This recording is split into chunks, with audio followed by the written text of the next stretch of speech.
to see all my brothers and sisters, my foundational Black American brothers and sisters, on a day that we're going to be able to look back on tomorrow, a year from now, 10 years from now, 50 years from now, and say with pride that we were a part of a moment that made history, that changed the world to make it better when we leave than it was when we came in.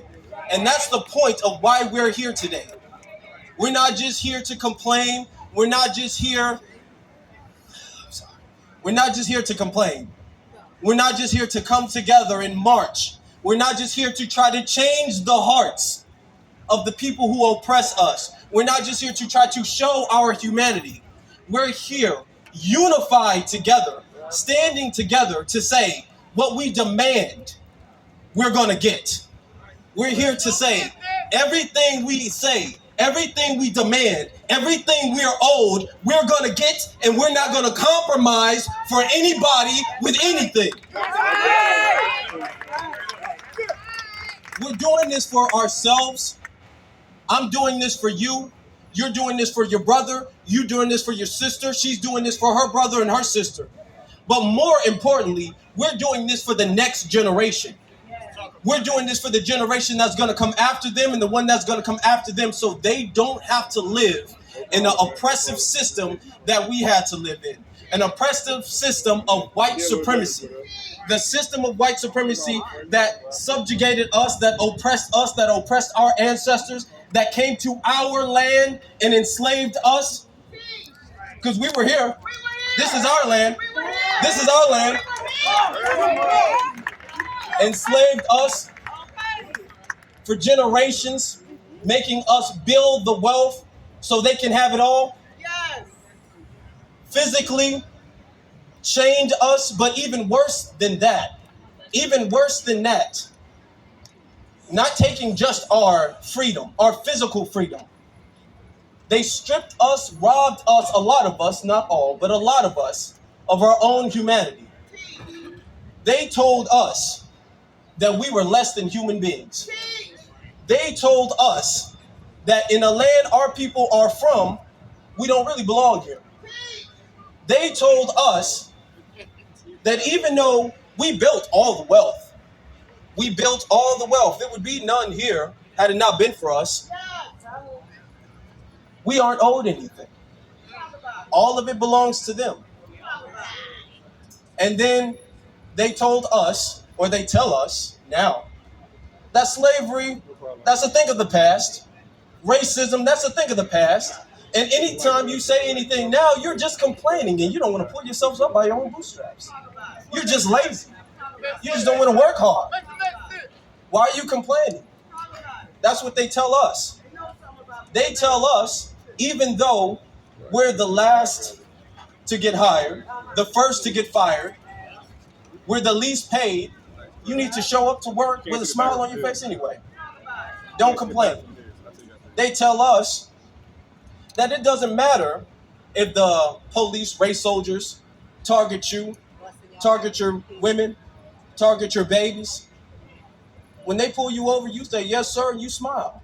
You don't resist, even if they're attacking you, even if they're wrong. You don't have a right to defend yourself.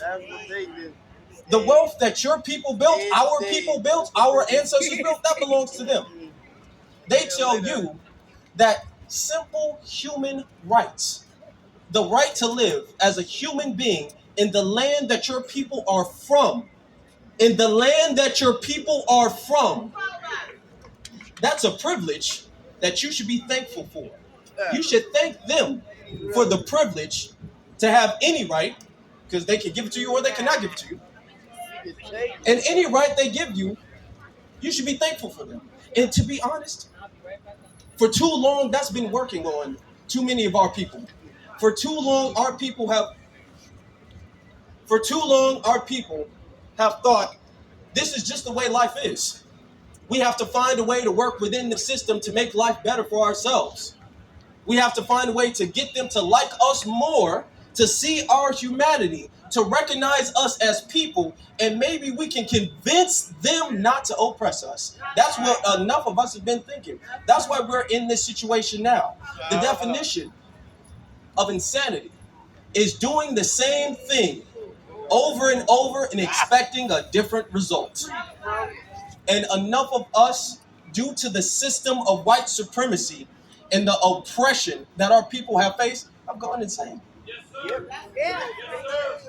But brothers and sisters, I am proud to say we don't have that problem anymore. We don't have that problem anymore.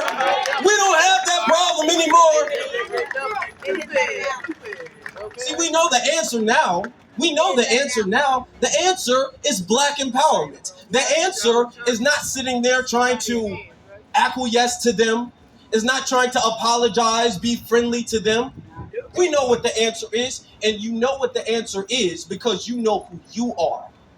That's how they've been able to get away with this, because they convinced enough of us that we really aren't people, that we really have no culture, that we don't belong in the land that our people are from and in the nation that our people built.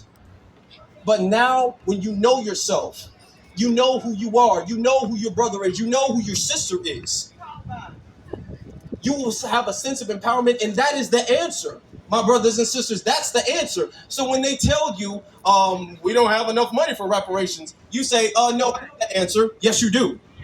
When they tell you, well, reparations is divisive, you say, well, the answer is we don't care. The answer is we don't care if it's divisive. When they tell you that slavery happened so long ago, you were never a slave. Why are you complaining about something that you never went through?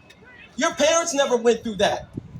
I say, our ancestors went through it. They say, you're not your ancestors. I say, yes, the hell we are. Yes, the hell we are. Every single last one of you, you are our ancestors. We are all our ancestors.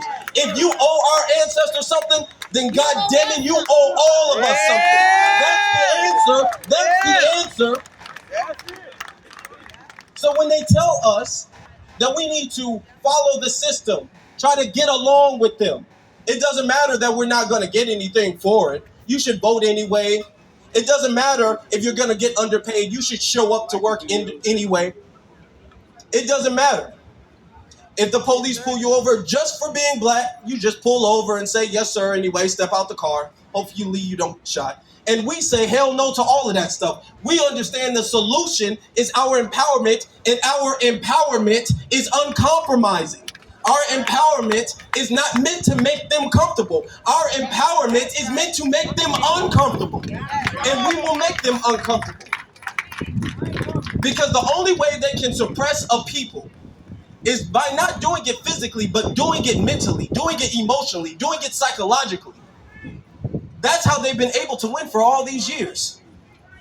Beyond the physical chains and the shackles and the cages and all that, beyond that, it's the psychological defeat that they've embedded in our ancestors, enough of our ancestors. Shout out to the ones who never fell for it. Shout out to the Harriet Tubmans. Shout out to the Nat Turners.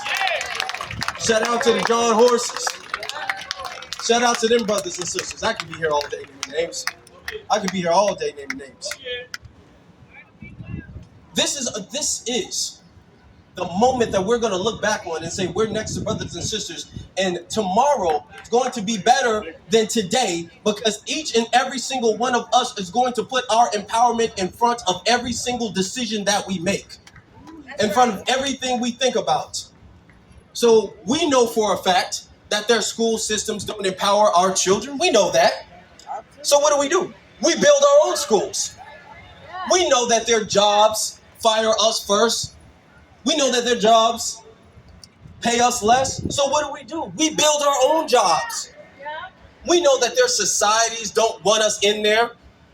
Their families don't want us in their neighborhoods. So what do? We build our own neighborhoods. We build our own neighborhoods. Now, some people say, well, what if they come in and take it? They've done it before. They have done it before. They have done it before. We weren't ready before. But we are now. We are now. We are now. We are in the system of white supremacy. And it is important that every single last one of us understand that if this system continues to exist, if we here today, all of us here today, if we don't do everything in our power to end this system, it will destroy the world. This system will destroy the world, but we won't let it. I want to say, every single last one of you all, I'm proud. In the last few years, we've become more awakened with ourselves, more empowered. We've understood who we are, what we need to do. I've never in my life seen anything like this. This is it almost brings me to tears seeing this. I've never in my life seen this. And I'm seeing little babies here. I wish I could be here when I was 9 years old. That's a blessing to be here. I'm seeing more in the last 5 years of Black-owned businesses, people owning stores, people owning restaurants, people owning the clothing stores, online stores. I'm seeing more Black-owned businesses than I have in my entire life.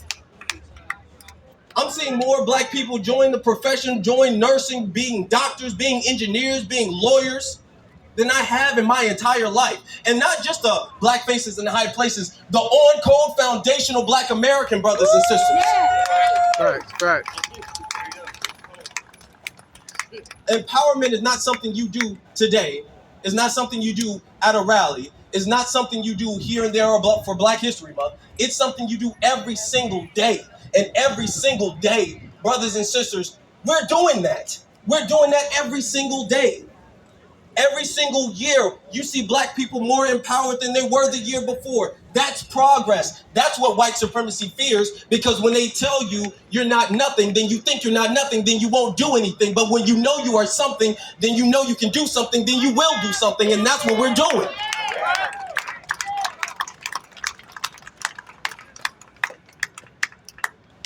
I want to thank you all for this. I want to thank you all for this. And I want to thank you guys, not just for me, but I want to thank you for the next generation. You all need to be praised for what you're doing for the next generation, and the generation after that, and the generation after that, okay? By being uncompromising about your Blackness, about your foundational Black American, about your foundational Black Americanness. Being uncompromising about that. That's what makes the world a better place, my brothers and sisters, and it's our responsibility to do so. It is our responsibility to do so. So leaving here, this needs to be a moment that makes tomorrow better and that will make the next day better. Everything you do needs to be about Black empowerment. Every single business decision you do with another brother and sister, when you go to a Black-owned business, that needs to be about Black empowerment. When you say, I want to buy some clothes, but I want my clothes to be about Black empowerment. I'm going to buy a t-shirt from a Black-owned business. I'm going to go get my nails done from a Black-owned business. I'm going to get my hair cut from a Black-owned business. If I need to go to the doctor, I'm going to look for a foundational Black American doctor to do this. I'm going to look for a foundational Black American plumber to fix my sink. Everything is foundational Black American, because that is what empowers us. We can't do it by ourselves. Can't get done. We can do it together, though. We can do it together, though. We can do it together, though.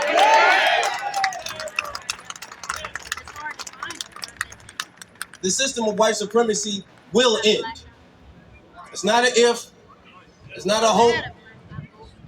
It's a fact. It will end. Because I believe in every single last one of you all. I believe that you guys will not compromise. I believe that you all will not stop.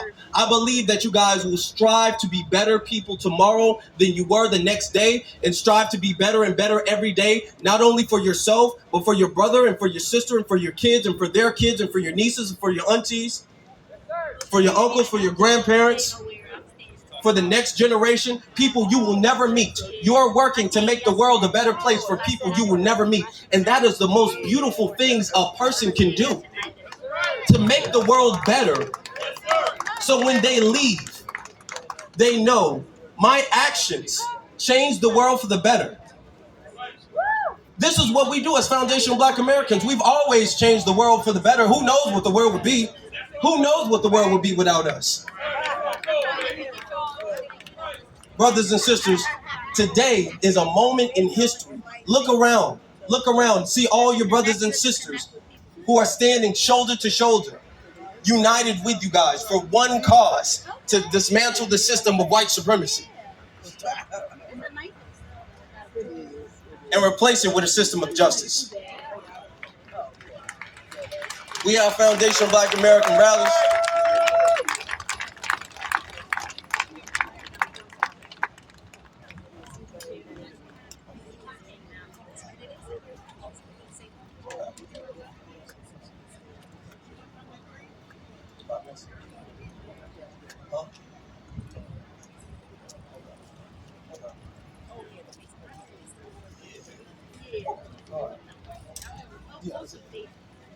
Yeah. Is it time? Okay. Sorry. We have Foundation Black American rallies. We have Foundation Black American conferences. We have Foundation Black American expos. We're going to have Foundation Black American rallies every single year, y'all. Every single year, y'all. Can I ask y'all a question? Can I ask y'all a personal question? Are y'all going to be here next year? Okay. Y'all going to be here next year? I'm so happy to hear that. I'm so happy to hear that. Because this empowers the next time. Every victory fuels the next victory. And all our people are known for is victories. Yeah, we've been beat down, but we've always gotten back up. Yeah, we might lose the first round, but we always wins the fight. We always win the fight. We always win the fight. We're the best fighters in the world. We have the best culture in the world. We have the best people in the world. We have the most beautiful people in the world. We have the smartest people in the world. We have the best culture because we are the culture, brothers and sisters. We are the culture, brothers and sisters. We are the culture, brothers and sisters. We are the culture. Certified salute to every single Foundation of Black American for coming out today. I appreciate you all. I love you all. I can't wait to see you all next year, and the year after that, and the year after that, and the year after that. I can't wait to see your children grow up and become more empowered versions of yourself and change the world for the better, brothers and sisters. Thank you.